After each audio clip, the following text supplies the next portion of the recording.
que esse é o primeiro episódio de uma série que eu tô tentando começar, mas sem promessa nenhuma. Só veio algo que veio na minha cabeça. Daí eu quis gravar, mas sem muito propósito, assim, futuro. Acho que é mais só pra fazer mesmo. Bom, esse primeiro episódio eu acho que a gente podia chamar de um guia não definitivo de Scooby-Doo. Acho que é um episódio, um título interessante pra isso. O que se propõe, acho. Que, como o próprio nome diz, é um guia, mas não é nada definitivo no sentido que não tem tudo aqui, muitas coisas. Esse vídeo acho que não está sendo roteirizado, então muita coisa vai faltar, talvez algumas coisas estejam erradas, então é bom ter isso em mente. E, e esse é o primeiro vídeo. Não sei se vai ter um segundo, se vai ter outro, se ele vai ser postado, mas acho que é isso. Acho que, como todo guia não definitivo, a gente tem uma ideia central e para construir essa ideia, chegar nessa ideia, a gente precisa primeiro construir umas bases. E o meu foco principal acho que seria um pouco da minha nostalgia que eu tive. Acho que outras pessoas também devem ter tido isso ao longo da vida. Quem tem uma idade próxima a minha, não vou falar a minha idade. Chuta aí quando vocês acham. Só não fala que eu tenho mais de 40, por favor, senão eu vou ficar chateado. Mas eu acho que o propósito, como esse guia, seria falar um pouco de um DVD piratão que a gente comprava nas bancas, que vinha 6 filmes, lembro muito bem, acho que isso marcou um pouco a minha infância.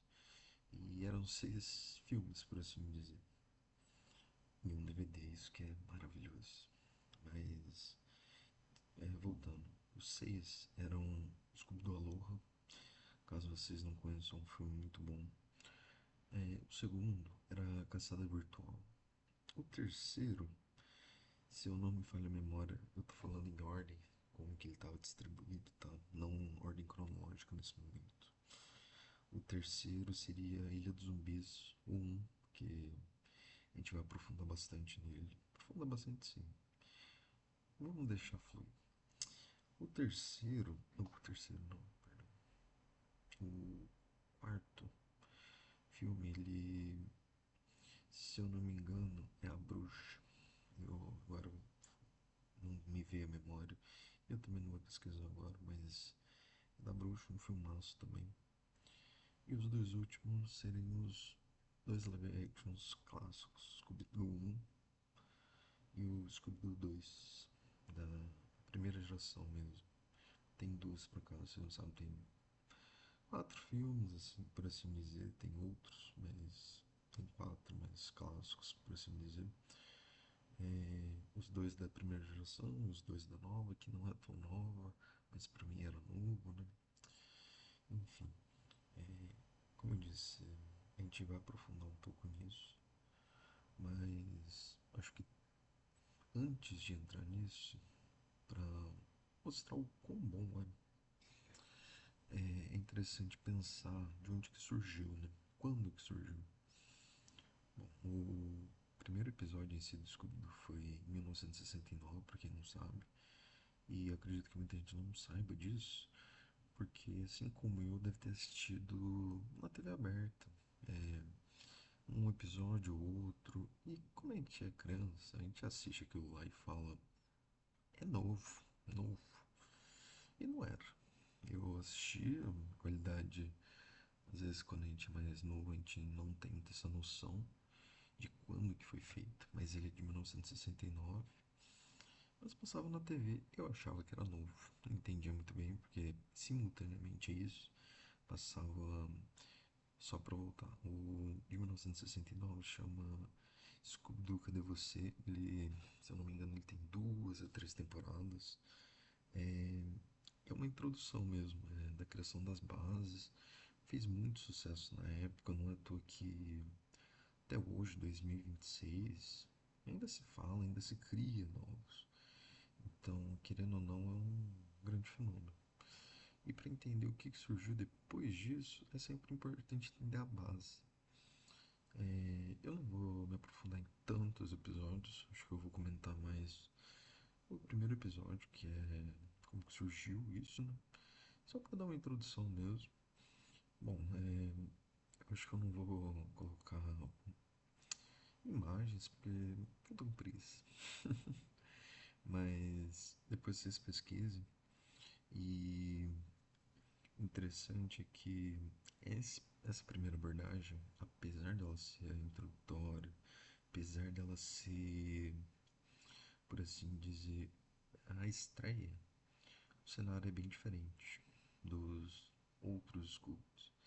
Ele é uma temática mais sombria, quando a gente pensa em animação, muitos tons de preto, cinza, não é tão colorido quanto principalmente as animações que a gente está acostumado. Se a gente comparar essa animação de 1969 com uma animação, se eu não me engano, de 2015, que chama Que Legal Scooby-Doo, uma série que não foi muito famosa, pelo menos eu não conheço tantas pessoas assim que têm ouvido falar, mas eu acho muito interessante ela. E quando você compara elas, o estilo, tudo é diferente, completamente diferente. E óbvio que, além disso, surgiram outras também. Algumas mais polêmicas, como por exemplo a série da Velma, que não foi a última que lançou desse mundo, se eu não me engano. Pode ter sido, mas posso estar enganado. Mas ela foi bastante polêmica também. Que eu amo, acho muito bom. É uma das melhores séries que tem. Apesar dessa polêmica que eu acho que as pessoas, por motivos fúteis, deixaram de apreciar essa obra de arte, que não é só o foco desse vídeo, mas é interessante falar isso. Enfim, é uma série muito boa, recomendo vocês assistirem. A da Velma, todas na verdade eu acho que é interessante, mas essa é uma adaptação nova. Que para você entender, você tem que entender as bases. Então, vamos voltar nas bases. Bom, o Scooby-Doo em si ele é algo simples, como não, o primeiro em si, e vários outros depois também, eles tiveram uma ideia que não é deles em si, é das animações de antigamente, que faz muito sentido quando a gente pensa, por exemplo, que eles passavam na TV, tinham horários, e não é que nem hoje que a galera tá acostumada a abrir o YouTube e algum streaming. Então, tipo, passava na TV, papo de velho, né, que eu tô falando, mas passava na TV, então fazia sentido os episódios eles não serem sequenciados, por assim dizer. Porque é muito melhor nesse sentido. A história tem um começo, um meio e um fim, apesar de estar passando no mesmo ano. Então, isso é interessante, porque cada episódio é meio que único. Ele segue um padrão, querendo ou não, que vários outros, não foram todas as séries que seguiram esse padrão, que fique bem claro. É, mas é isso. O padrão basicamente é: o primeiro episódio chama O Cavaleiro Negro. Por que que eu quis começar com esse episódio? Além de ser o primeiro, acho que é importante entender como que surgiu essas ideias, mas ele cria as bases, como eu disse, e também muitas referências para filmes posteriores que às vezes uma pessoa que assiste acaba não pegando ou entende, mas aquilo não é uma referência. Eu falo isso por mim também, porque o Fantasma do Cavaleiro Negro, ele é o primeiro episódio, um episódio simples de roteiro. Ele começa basicamente com a gangue, com a turma, assim dizer, né? Que é formada, acho que muita gente já sabe disso, então não vai ser uma novidade, por assim dizer. mas é formada pelo Salsicha, que ele representa muito a cultura hippie da época, querendo ou não, e o Fred, que seria o líder da turma, mas a gente vê que, principalmente nessa primeira série, o foco, apesar de ter cinco personagens, como que eu já falei do Salsicha, do Fred, que seria o líder da turma, a Daphne, é, a Velma e, óbvio, o cachorro da turma, né? Como outras referências vão fazer, que eu acho sensacional. Simples, mas sensacional. Enfim. E é isso. Mas, como eu disse, apesar de ser cinco, quando você assiste a série, principalmente essa primeira, você percebe que o foco é muito mais em principalmente três personagens, que seria a Velma, que seria o cérebro da turma, por assim dizer. Ela representa muito a comunidade geek no sentido de como a comunidade geek era vista. É uma pessoa inteligente, de óculos, ou quatro olhos aqui.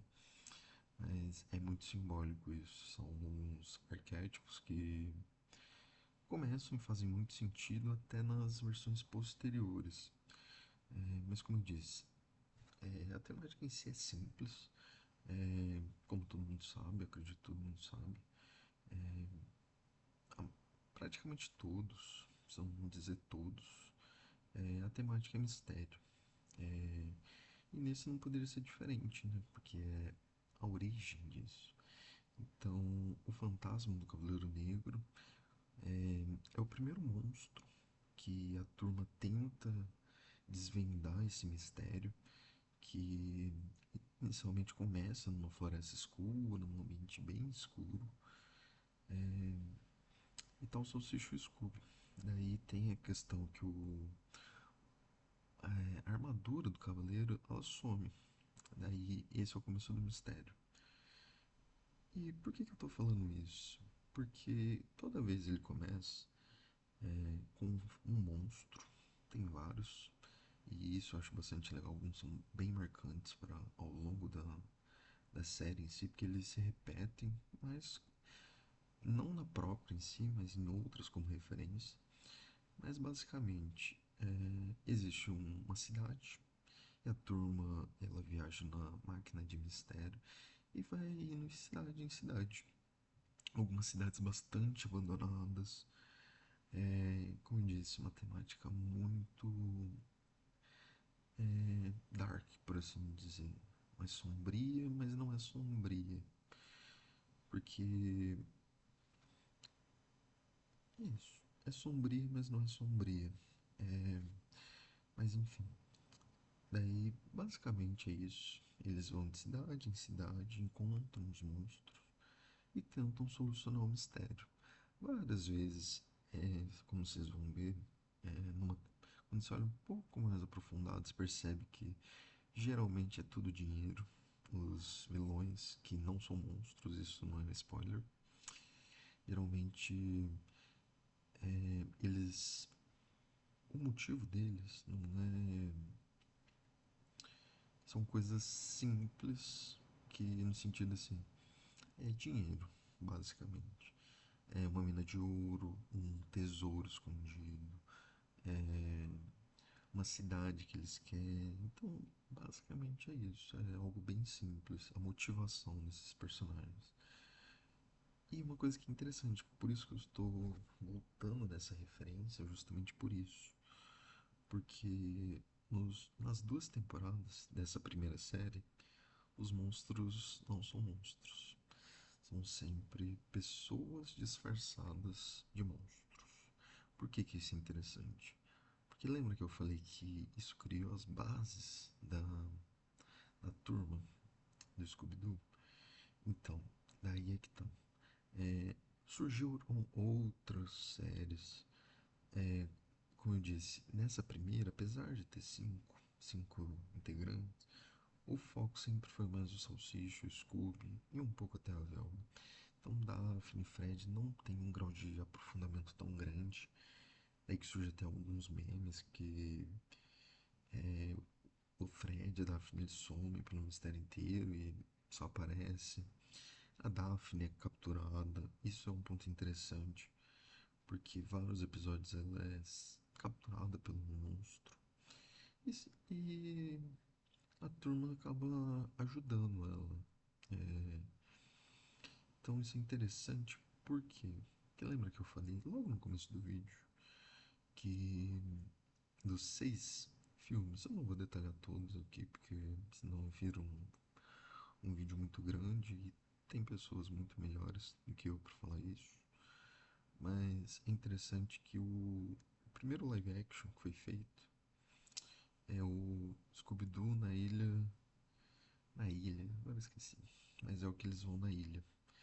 E a primeira cena é de um monstro da lua que ele voa, flutua e a Daphne foi sequestrada. Isso faz muita referência. Essa primeira parte do filme, esse primeiro mistério, por assim dizer, que ele já começa no final. Mas a partir do momento que ele começa, ele é muito semelhante às bases. Que é um monstro, que é uma pessoa, a Daphne sendo raptada, então tem essas bases. Então, a partir do momento que termina esse primeiro mistério, começa a ter um conflito da turma.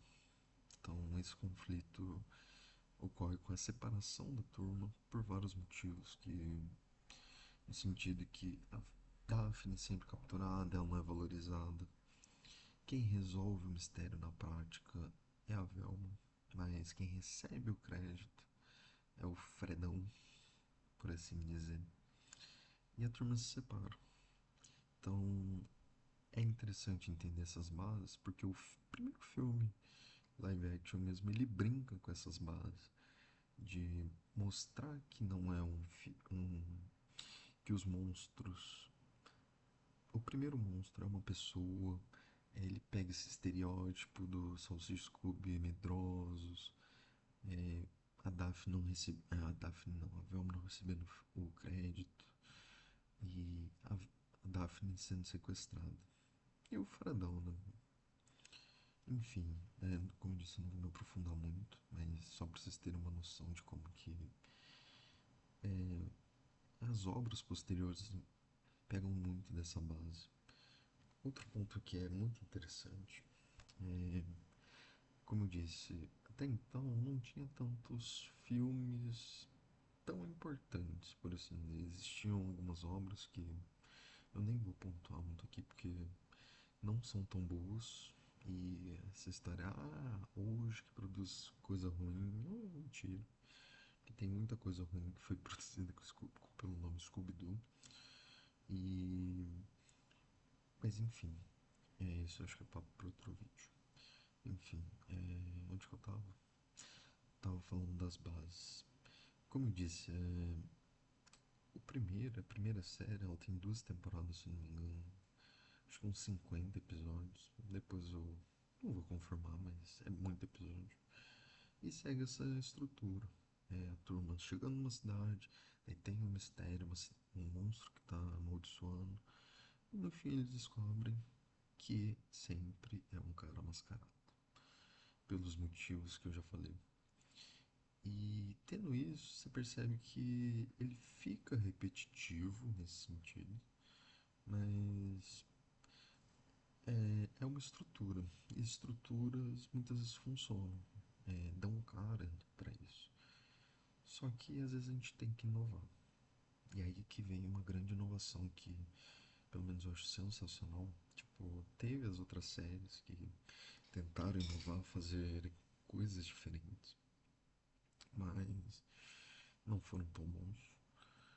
Mas daí que surge os filmes que eu citei agora, que é os filmes da década de 2000, 99, 2000, final da década de 90, início da década de 2000, que são esses filmes que eu falei, mas principalmente o primeiro filme que é sensacional, que acho que é um que eu vou dar mais ênfase aqui nesse sentido, que seria Scooby-Doo na Ilha dos Zumbis.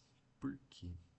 Lembra que eu falei que o original, a obra original em si, ela pega muito disso. Eles vão numa cidade nova, aí tem um monstro lá, eles vêm do mistério, e o que acontece? No final, sempre é um homem mascarado pelos motivos mais fúteis possível. E isso muda. Por quê? Porque a obra em si, ela começa com a mesma temática de buscarem um mistério. Só que, imagina, ela faz essa crítica inicial. Poxa, todo monstro que a gente vai fazer sempre é uma pessoa mascarada. Então, os mistérios, ele fica muito racionalizado nesse sentido, que é interessante porque como eu disse, a Velma, apesar de ser o cérebro da turma, simboliza muito o racionalismo. Então, tipo, a todo momento ela fala, monstros não existem. E a lógica do clássico, do primeiro mesmo, Scooby-Doo, Cadê Você? É isso. É mostrar que monstros não existem. Só que esse filme ele muda. Por quê? Ele começa com a mesma estrutura, mostrando que os monstros são pessoas sempre no final. Só que, daí por conta disso, a turma se desgasta também. E eles se separam. Anos, um tempo depois, eles acabam voltando pra tentar. A Daphne ela vai pro serviço de TV e é relacionado com mistério também. E ela lançou um desafio de realmente achar um mistério de verdade, com monstros de verdade. E tendo essa proposta, a turma se reúne de novo e vão atrás de vários e vários mistérios que eles não são muito detalhados, mas é bem legal porque tem a música, que são fenomenais, e os mistérios sendo desvendados de fundo, bem rapidamente, mas todos eles mostrando que são pessoas. Daí ocorre esse desânimo de novo, mas daí que começa o filme. Eles acabam encontrando.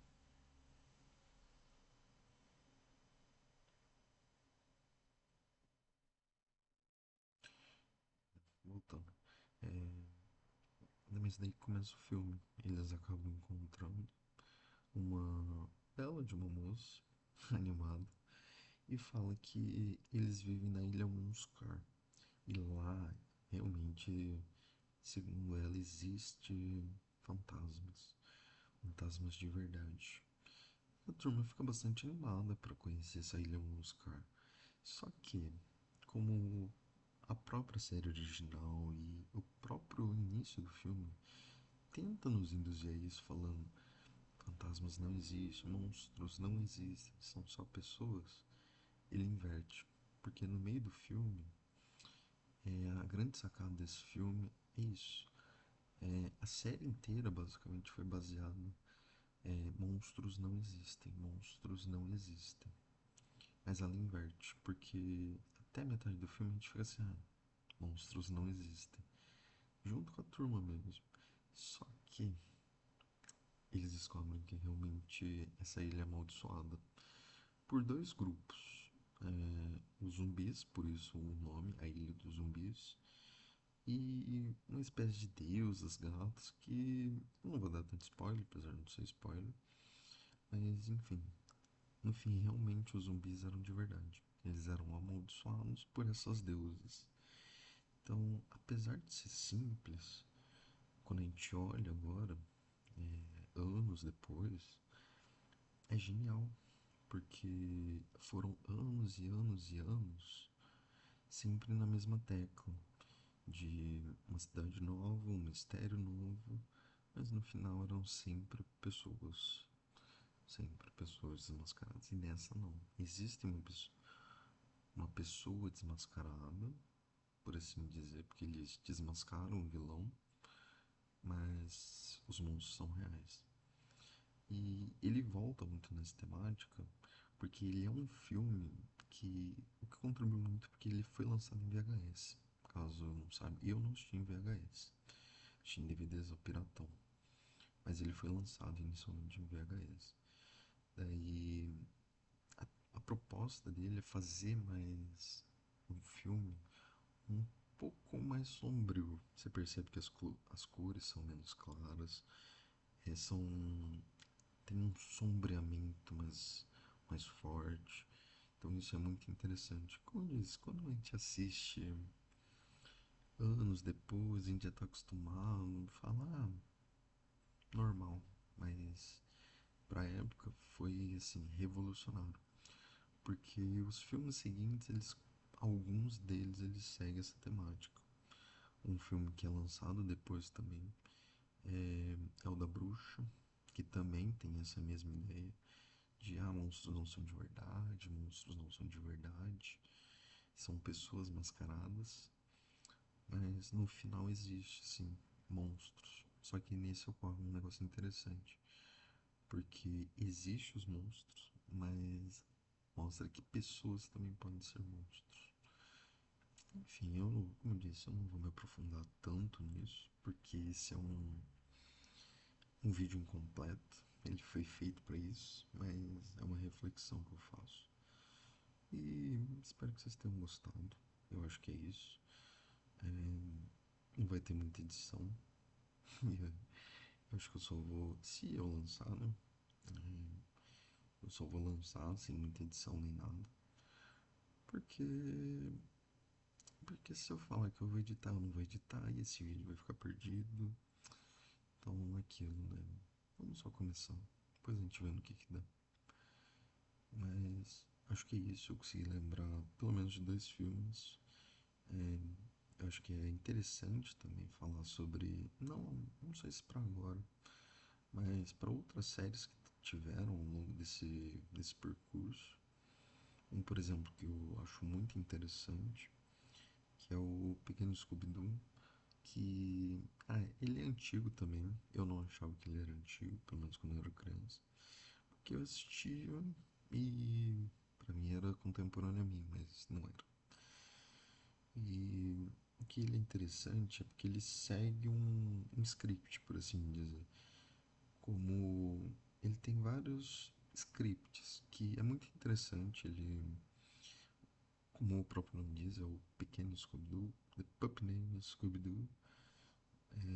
Então, igual é um negócio que acontecia muito, mas acho que esse é um dos mais famosos, que é pegar os personagens que já eram clássicos e readaptá-los em um contexto mais infantil. Por exemplo, quando a gente começa, o Scooby-Doo, eles são adolescentes, e nesse não, eles são crianças. Como também ocorreu com os Looney Tunes, aí criaram os Baby Looney Tunes, que é muito bom também, mas isso é para outro vídeo. Mas enfim, tem muitas coisas que aconteceram, mas é interessante esses dois. Principalmente, uma coisa que eu tava esquecendo. Quando eu falei duas coisas, que agora que eu me lembrei. Nesse meio tempo, surgiram várias séries que não foram tão boas assim, que a galera até esquece, como A Maldição do 13º Fantasma. Eu, particularmente, nunca assisti. Só peguei mais a referência de uns filmes que teve depois. Mas esse até tem monstros, mas são uns monstros meio nada a ver, mais simples. Enfim, né, é outra ideia, por assim dizer. Mas um especial só pra dar contexto, que é o. Eu não lembro o nome, mas é aquele que tem o Scooby-Doo. Pra quem não sabe, Scooby-Doo é o sobrinho do Scooby-Doo. E eu assisti uns episódios, confesso. Assisti no SBT, mas não era um dos meus favoritos. E nunca foi, eu percebi depois, um dos grandes favoritos, pelo contrário. O personagem em seu Scooby-Doo foi muito odiado. E quando você entende isso, você entende outras referências que tem em obras posteriores. Por exemplo, no próprio primeiro live action, tem essa referência muito clara do Scooby-Doo, ele aparece lá, e ele não é bem visto pela turma, que é, naquele momento, é como que a gente enxergava o Scooby-Doo. A gente, eu digo o público, né? Então o público ele deixa de enxergar bem o Scooby-Doo e ele passa um vilão. É interessante quando tem essa história um pouco mais, porque a obra faz um pouco mais sentido. É óbvio que ela faz sentido desde o começo, porque introduz durante o filme, mas é interessante. E outra referência, que é um pouco mais simples, mas bastante interessante também, é no Mistério Céu, que é para mim, é uma das melhores obras do Scooby-Doo. E, como eu disse, as primeiras em si, até então, não tinha por assim dizer, uma cronologia. Cada episódio era individual, não tinha uma trama por trás daquilo. E o Mistério Céu ele muda isso. É, apesar de cada episódio em si ser um mistério independente, ele tem uma subtrama, que é a trama principal por trás. Então a gente consegue acompanhando essa trajetória, isso é bem legal também. Como disse, eu acho que é um dos melhores. E outra referência foi o próprio primeiro episódio mesmo. Como eu disse, o primeiro monstro, por assim dizer, foi o Cavaleiro Negro. Só que. E a outra referência que faz é no filme 2 do live action, Scooby-Doo Monstros à Solta.